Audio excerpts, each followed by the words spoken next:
Hi, this is Mike Griffith. Welcome to the Ingles on the Beat feature. We'll come to each Monday. And this week we're going to be talking about Georgia against Tennessee and reflect back a little bit on Georgia versus Missouri. Talk about the Dogs, ranked number 2 in the country, what we think about their title hopes. And I'll be taking your questions. This is a Facebook Live production, so you can type in your questions, and I can look on my screen and see what questions you're asking me and have a little bit of interaction as well. You know, Ingles, bringing you this as we talk about the Ingles Table, which is a new menu of items that you can prepare for yourself, some really healthy, delicious foods, and something you're going to want to check out if you go to inglestable.com. Now, let's turn our attention to this week's game. Georgia, 32.5-point favorites over Tennessee. Of course, last year Georgia beat Tennessee 41-0 in Knoxville, kind of maybe the start and beginning of the end for Butch Jones, and maybe the point where a lot of Georgia fans realized just how special this Kirby Smart program was going to be as Georgia went on to win the SEC championship, beat Oklahoma in the Rose Bowl before the disappointing loss to Alabama in the national title game. So here we are a year later. Tennessee has a new football coach, a guy that many Georgia fans, coaches, and players are familiar with, Jeremy Pruitt. He coached a long time next to Kirby at Alabama and now taking over the Tennessee program.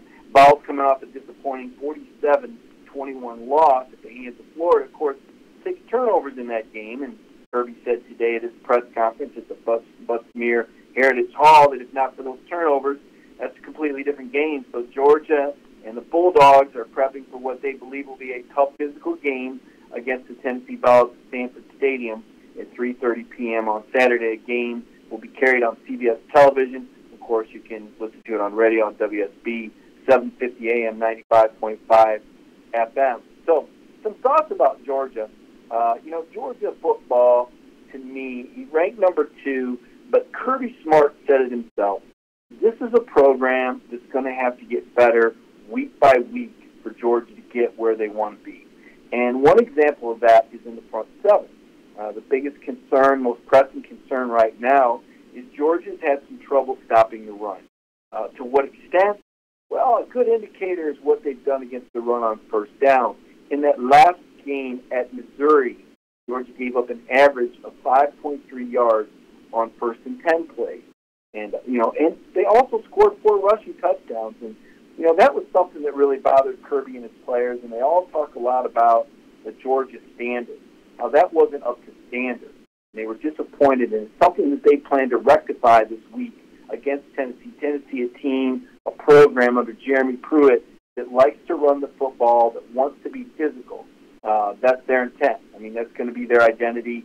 That can sound familiar because Jeremy Pruitt came from the same coaching tree as Kirby Smart, and so therefore he wants to have the same sort of identity, and that would be a very physical identity. So now I'm going to look at your comments. Forgive me for getting a little bit more acquainted with the setup here as we do this on the Beat feature brought to you by Ingles each week. I'm looking at some comments. I see Zach Campbell talking about how Army almost beat Oklahoma. Certainly that game went into overtime, and I did a talk radio show today, and someone said you don't really believe that that Tennessee can give Georgia a football game. Well, I would predict that Georgia should win handily. I think the 32.5-point spread seems like a lot, especially when you consider the parity in college football, and the Oklahoma-Army game a great example of that. What if Tennessee is able to run the ball effectively on first down? It opens up a lot of questions. What if there's a turnover early? All things being equal, Georgia's clearly a better football team, much further along, much more talented. David Beal wants to know, is Demetrius Robertson eligible for the NFL after this year? Demetrius, a guy who transferred back to Georgia from Cal, was granted a waiver to play right away. So far he hasn't even caught a pass yet. Hasn't touched the ball since the opener when he had that 72-yard jet sweep. David, to answer your question, yes, he would be eligible. He would have 3 years in college. So I want to go back into your comments. I want this to be as interactive as possible. Listen, a couple things here. One, I'm going to be as honest as I can possibly be. And I know sometimes Georgia fans, they love their program. They have a lot of passion. So when I've provided critical analysis in the past, some people might take that personal or take it wrong. I want you to know, I think this is a great football program. I enjoy covering Georgia. I enjoy working with Kirby Smart. I have respect for the coaching staff and all the players. So when I speak in critical terms of Georgia, it's merely from my trained eye and where I think Georgia needs to be to win a national championship. I believe Georgia's going to win the East Division. But the question is really, are they going to be good enough to beat Alabama in the SEC title game? And so when I talk about players or I talk about different position groups not being up to par, please understand I'm talking about Georgia at a championship level and compared to last year. It's important to mention that because some people do get upset when I talk about different players or different situations. This is a great question here from David West about the injury situation. I know that's something that me, along with all the other beat writers, we were all anxious to ask Kirby about that. And Kirby sensed that, actually opened the press conference talking about it. And here's the situation. I saw someone ask about Tyson Campbell. Let's start with him.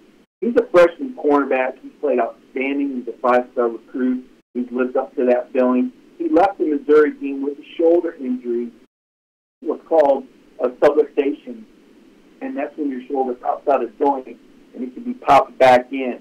The problem was that Tyson also grew dehydrated and got nauseated, and so he needed an IV line to get rehydrated again. Kirby said he could have gone back into the game. They chose not to put him back in, as Stokes played a really good game in his place and got another redshirt freshman QC experience there. So Tyson Campbell is a go.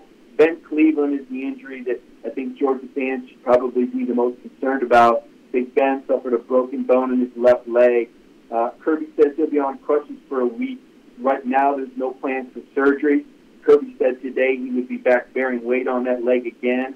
I've seen reports that say he's out a minimum of 4 weeks.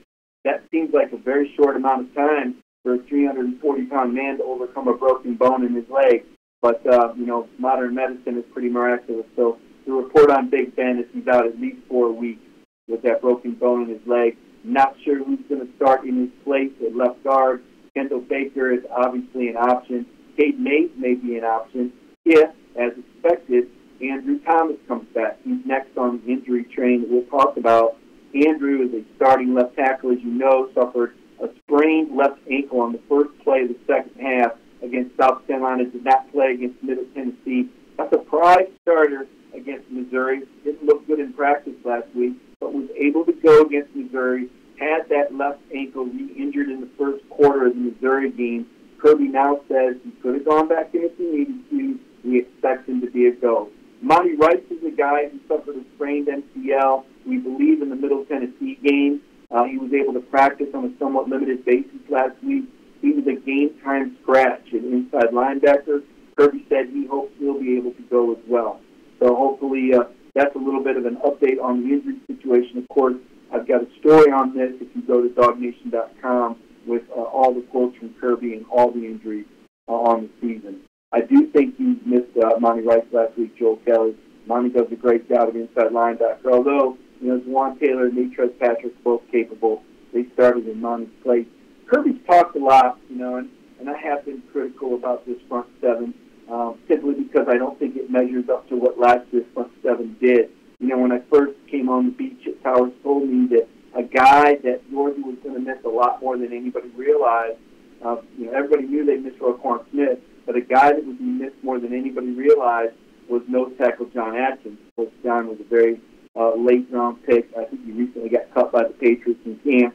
But they have not found that nose tackle that can occupy the offensive linemen and free those linebackers up. That's hurt Georgia's front seven, so there has been a lot of drop-off there, not really playing at a championship level in the front seven, an area that Kirby Smart says he'll address, and an area he says the Bulldogs will look to improve.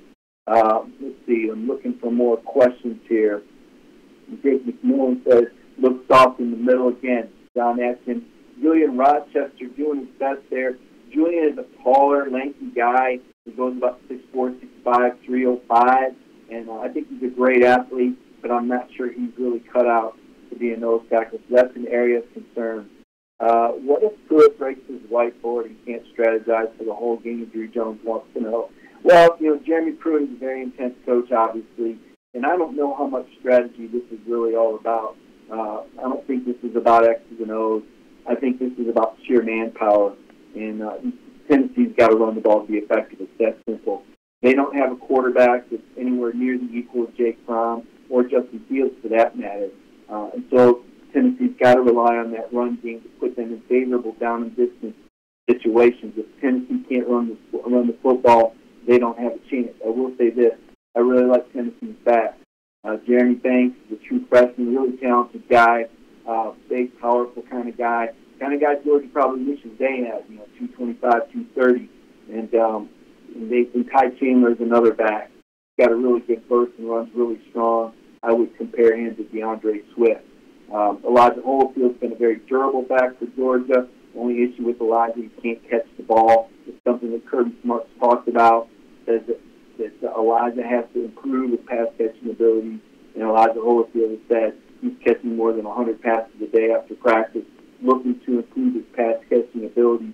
And if he could do that, that would give him a chance maybe to be an NFL player who can show he can catch the ball. But so far, he's had an issue in that area. Jamie Christy Watson says Georgia needs to look a lot better if they stand a chance at LSU this year. My thought on that is this. We really hadn't seen Georgia play a fourth-quarter game until they went to Missouri. South Carolina was disappointing in the sense that they pretty much gave up defensively after halftime, and Georgia kind of walked all over them and pushed them around. I mean, really, Missouri was the first time that Jake Fromm had to play in the fourth quarter of the football game, and Georgia had only thrown 4 passes in the fourth quarter of the first 3 games combined.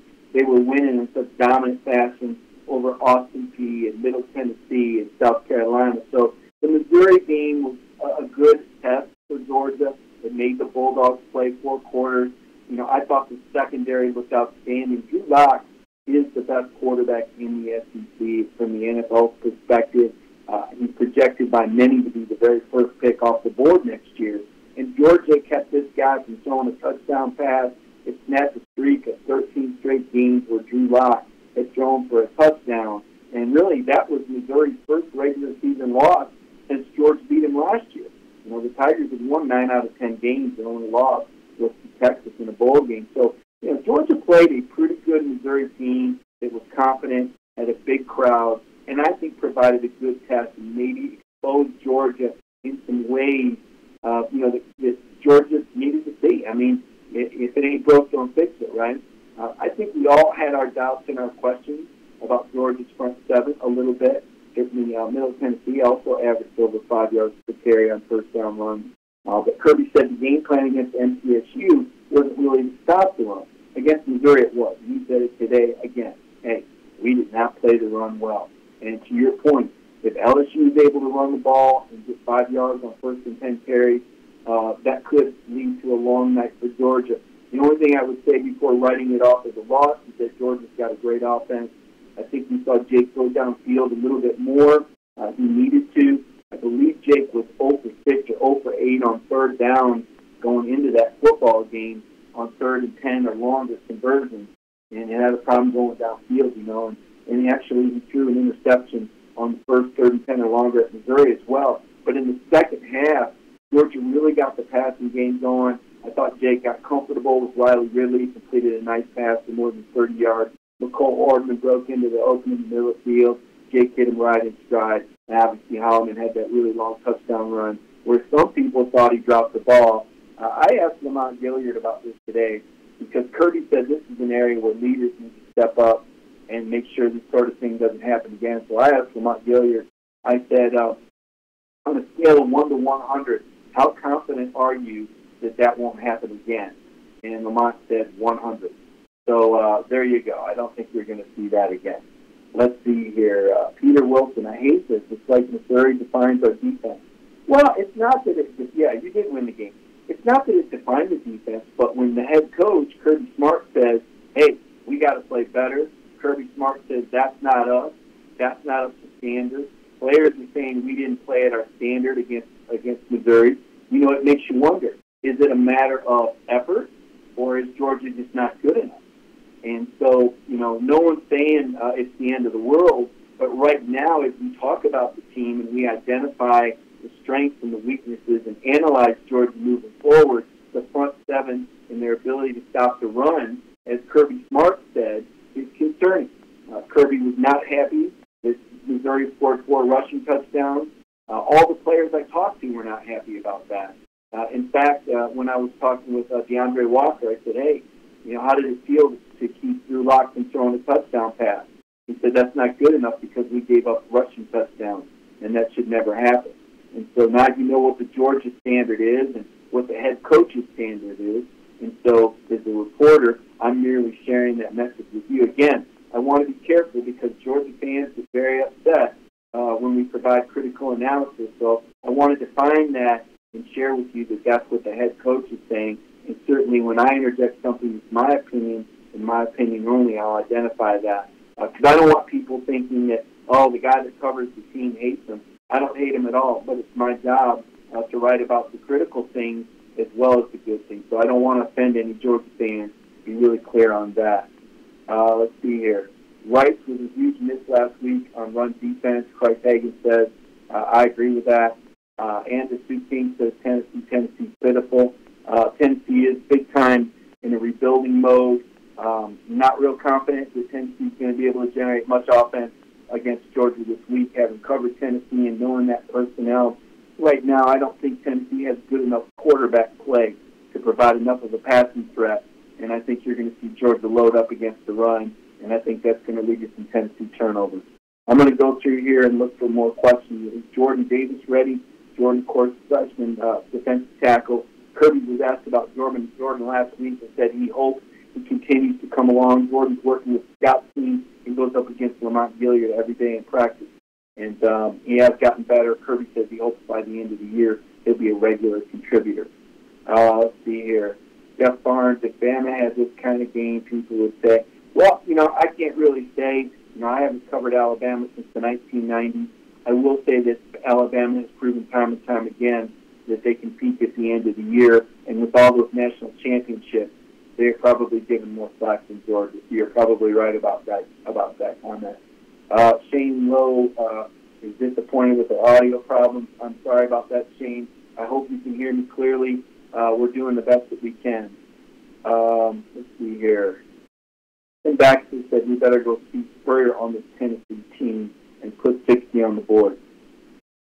I'm not sure what Kirby's game plan will be as far as putting points on the board. My guess would be, based on what I've seen earlier this season, that if Georgia gets a big lead, they'll try and play some of the younger players. I think we'll see a lot of Justin Fields in this game, and I think we'll see a lot of James Cook in this game. And those are two exciting young players that I think are going to continue to emerge and get better and better. One thing Kirby Smart's done a really good job with this season is building depth. And really, you see why now with all these injuries that pop up. Depth is important if you want to be a championship contender. And certainly Georgia has recruited well on the offensive line and some real capable guys that are ready to fill in for Ben Cleveland. Someone asked about Andrew Thomas and what they missed. Andrew re-injured his left ankle in the first quarter against Missouri and left the game. Could have gone back in if he had to. Kirby expects him to play this week against Tennessee. Let's see here. Dana says you can't hear or understand me. Sorry about that. Someone suggests Tennessee should have kept Butch Jones. Let's see some more comments here. Any more questions here? Why didn't we see more of James Cook?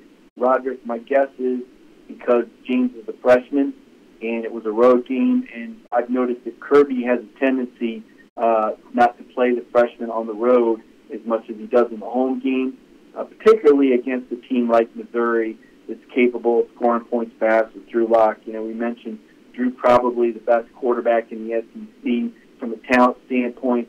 But I'll tell you what, that Georgia secondary did such a great job. DeAndre Baker may be the best cornerback in the country. He absolutely erased Emmanuel Hall. And Emmanuel Hall came into the game leading the SEC in receptions and had been Drew Lock's go-to guy. And Emmanuel didn't get any catches and was only targeted twice. And that's because Baker shadowed him all day. And without him, Drew Lock looked very average and very ordinary. David West says he best recruit state at Alabama. I would disagree with that. I think Jeremy wanted to be a head coach, and he can make a lot more money as a head coach. Zach Dempsey says he's not sold on LSU. I got my questions as well. I think that's fair criticism. But under the lights in Tiger Stadium, I think that will be a really good game. Jacob McMillan wants to know why can't Cheney call a full game. It seems like he calls one half great and the other half awful. What gives? Well, Jacob, I'll tell you this. I've covered a lot of college football and defensive-minded coaches and offensive-minded coaches. And defensive-minded coaches have a tendency to shut their offensive coordinators down a little bit and play to the defense, keep the field position, go a little bit more conservative, make sure you don't turn the football over. And I've covered Jim Cheney at Tennessee as well as here. And if you turn Jim loose all day, I have no doubt he could put more numbers and more points on the board. But Kirby Smart plays percentages. He's a smart football coach. And if he tells Jim to dial it down, he's going to dial it down. And when Kirby tells him to open up, that part of the playbook, Jim's going to open it up. So I think you need to look at the head coach for a lot of that. It's not all on Jim Cheney. Head coaches will often tell the offensive coordinator, I want to run here, or no, we're not going to pass it. I saw it happen with Gene Stallings, former cornerback. I saw it happen with Mark D'Antonio, a former cornerback and an Nick Saban protege. And I think I'm seeing it happen a little bit with Kirby Smart as well. Terry Brenda wants to know, you're going to see more of a dual quarterback rotation more so than one play. Not yet. My answer on the quarterback situation is that Jake Fromm is the quarterback until he's not. There's no controversy there because Kirby Smart's going to make that decision when he's good and ready. He's bringing Justin Fields along well right now. He's playing Justin in situations where he feels like Justin can have success. He brought him in, you saw, for one snap in the red zone on a 1st and goal at the 7-yard line. A little surprised by that. Justin ran the ball in the quarterback draw for 3 yards on that particular play, and that was the last that we saw of him. But at the beginning of the year, Kirby and Jim Cheney both said they didn't look at Justin as a package kind of guy. They felt like their quarterbacks could both run the offense, and they didn't want to get into any type of gimmicky stuff. I do wonder as the season progresses if we might see Justin substituted earlier in situations like that. I think Jake can run the ball as well. You also saw Jake have a run against Missouri. But no, I don't see a dueling quarterback situation. I don't see a rotating quarterback situation. I see Jake being the guy, again, until he's not. Let's see here. Will we never forget what they post about Nick Chubb? I suppose that's a reference to some of the Tennessee fans on social media. Social media cuts both ways. I've seen a lot of negativity from really all fan bases across the SEC. To me, that's kind of one of the downsides of social media. A lot of people with fake screen names and just throw some things up there that they probably wouldn't normally do, and if they took the time to think about it, would probably take back. Unfortunately, that is a part of it now with social media, is you do see fans that from all schools that say things that they probably shouldn't, particularly if they have a fake screen name. I have a simple solution. If someone has a fake screen name, just don't even pay attention to them. Don't follow them. If someone doesn't have the conviction to put their name behind what they're going to say on Twitter, then chances are you can't really take them seriously. Accountability is a big thing to me. Let's see what else we have here.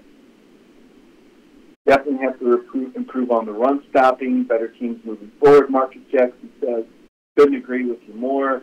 Brandon Pratt wants Kirby to put 70 on Tennessee. Reggie, thank you for the encouragement. Josh Metcalf says Tennessee has terrible offensive line play. That's the problem. What's interesting about that? I actually covered the Tennessee Orange and White game, and the Tennessee offensive line absolutely owned the starting defensive line in that game. Trey Smith is a really talented player. He's a sophomore.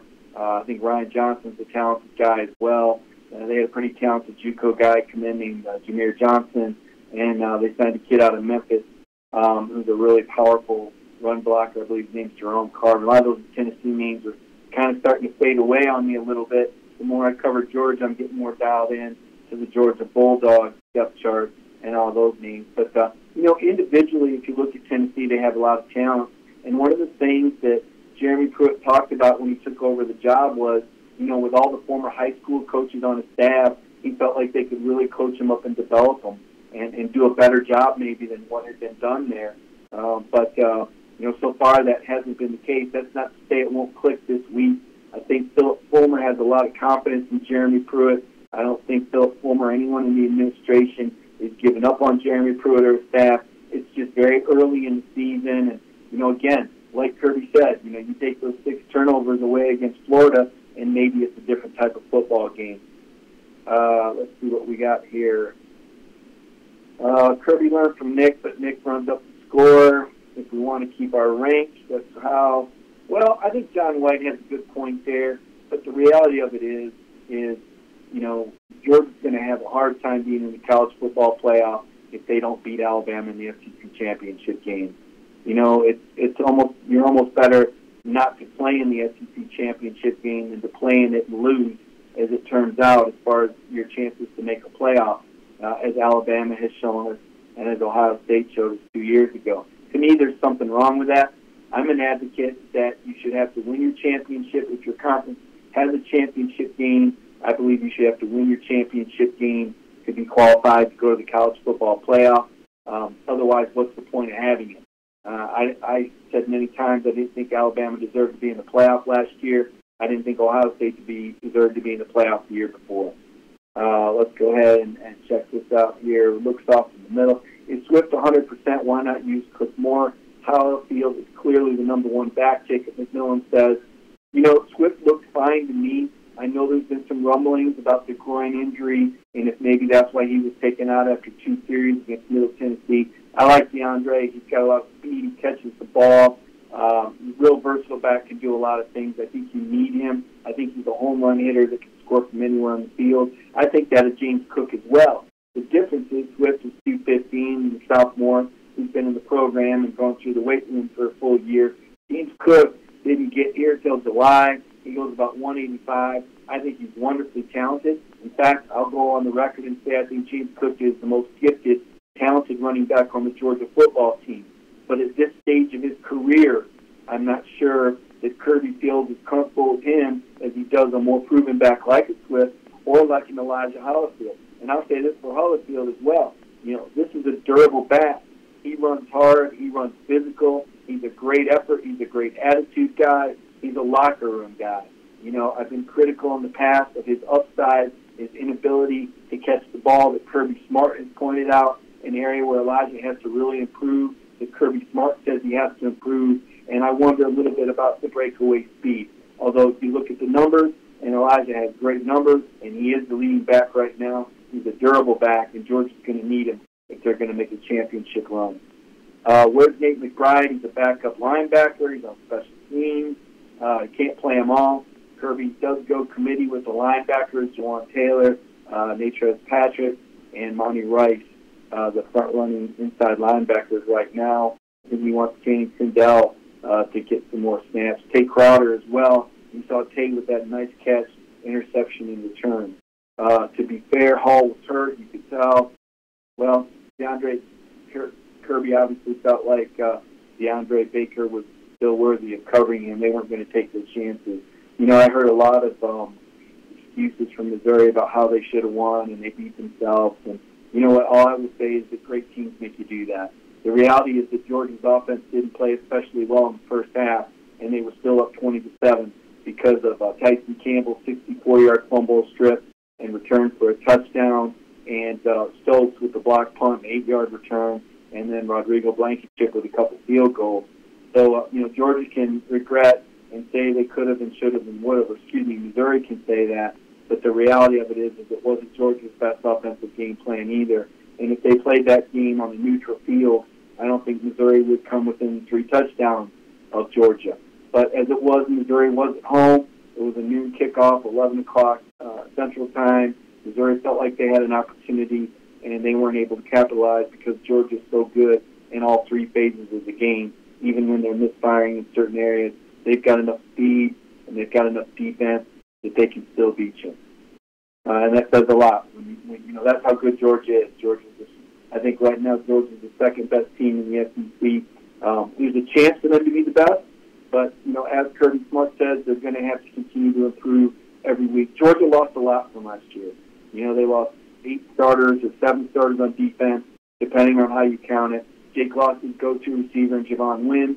Terry Godwin, the most experienced guy coming back, was injured throughout fall camp. So you got a quarterback that's getting his timing down with new receivers.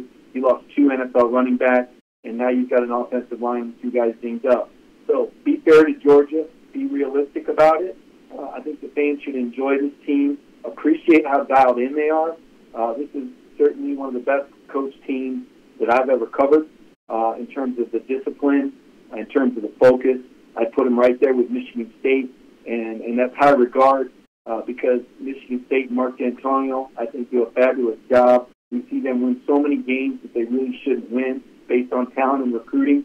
But to me, Georgia is a version of that with some of the best talent in the country, and that's why they'll be a championship contender year in and year out. They still got to have the breaks go their way. They got to keep guys healthy. They need players to step up in different positions. I think Jake Fromm needs to get in sync a little bit better on the downfield passes. Maybe play a little bit looser. I think Jake is very careful. He doesn't want to make any mistakes, and sometimes I wonder if he's too careful. There will come a time when Georgia's offense is pushed to do more, and Jake showed us at Missouri that when he's asked to do more, he's capable of that. And that's why I said I thought that was really important in the second half, that Jake was able to get some balls completed further downfield. And maybe that's something for teams to see on film right now. Maybe they'll back off a little bit, and maybe that will create some better running lanes for Holyfield and Swift. Tyson Campbell, Jeff Barnes wants to know, Tyson Campbell is fine. I asked Kirby that specific question in the press conference. Jacob McMillan's talking about running up the middle on 3rd and long. I'm not sure the context of that question. I think we need to take it one game at a time, and Rochester's got to stop standing straight up, according to Ty Ellie. Let's see what else we got here. What's your opinion on tight ends being involved in the passing game? Derek Lucas, I'll be honest, I've been surprised we haven't seen more of Isaac Nada in the passing game. Charlie Warner, he had kind of a cast on his hand, and I wondered if maybe that prevented him from being more involved in the pass game a little bit earlier. Haven't really seen a lot of that. You know, Georgia's really played it safe with high percentage passes, a lot of dumps into the flat to open back, or quick throws out on the perimeter to those speedy receivers. Really high percentage passes, with a very low percentage for an interception. As I said, Kirby Smart's going to lean towards a more conservative offensive game plan than, a former offensive player like maybe a Steve Spurrier or even a Dan Mullen for that part, for the most part. What are the chances Missouri was a pretty good team? They were a pretty good team, Jason. There's no doubt about it. I think Missouri is a team that can win 8 or 9 football games this year. Really like the Tigers. I think Drew Lock's fabulous.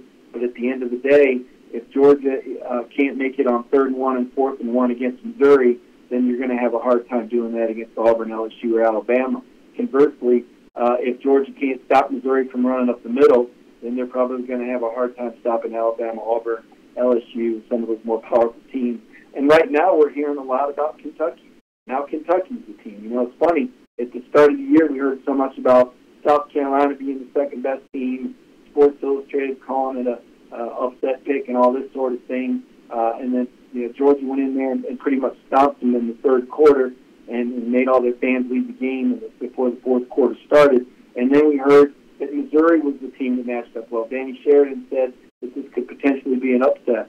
And you know what? Missouri did match up well, and they did play well. But Drew Lock was not good enough to beat the Georgia secondary. Now it's Kentucky. Now that Kentucky handled Mississippi State 28-7, a lot of people feel like Kentucky could pose a threat. Certainly Georgia plays in Lexington. Not that that's the most hallowed home field advantage, but it'll be interesting to see where the teams are right then. How healthy is Georgia? How healthy is Kentucky at that point? Carlos Bolton points out mobile quarterbacks give Bama and their man defense problems. Any quarterback that can buy time is going to give Alabama defense problems, or any other defense for that matter. Another question about DeAndre Swift. We answered that question earlier. He was troubled with a groin injury. I thought he looked really good at Missouri. It did not appear to have any sort of injury problems at Missouri. Looking for more questions here. Anybody got more questions? We're winding it down just a couple more minutes. Anthony Thumbury wants to know why Georgia isn't blitzing more. Because they don't need to. And here's the flip side of that.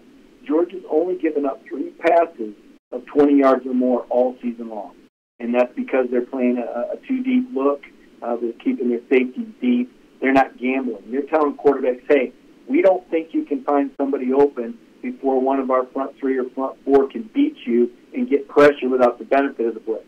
If you want to throw into that 7 or 8 deep coverage, go for it. But Georgia feels confident that they've got playmakers back there and guys that will keep the receivers in front of them that can break on the ball. Certainly DeAndre Baker has looked good. I thought Eric Stokes looked really good as well. 3 pass breakups replacing Tyson Campbell. Campbell will be back out there. I think the freshman has played good as well. And that's why Georgia's not blitzing, because they haven't needed to at this point. Someone talking about black jerseys, not sure about that. Don't think we're going to see those anytime soon. Looking for more questions. Does anyone have any more questions for me about the Tennessee-Georgia football game, 3:30 Saturday? How can you improve your physicality? Kibo wants to know. Well, here's the deal. Kirby does a lot of what we call best on best. And he puts the ones on the ones, and we actually talked to Juwan Taylor about that today. They're going to go out and have a really physical practice. They're going to hit each other. They're going to go at it. A lot of guys are still competing for playing time at Georgia. So, guys, I'm going to wrap it up from here. I've really enjoyed doing this. We're going to do this each Monday. This is the On the Beat segment. It's brought to you by Ingles Supermarket.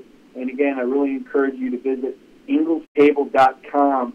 Check out the great recipes and great food you can make for yourself. And there's information of that at inglestable.com. So for Dog Nation and Michael Carvel and Connor Riley back in the studio, this has been Mike Griffith. I hope you've enjoyed today's segment. Again, we'll be coming to you every Monday. Check us out on Dog Nation. Follow me on Twitter at Mike Griffith 32, and we're out.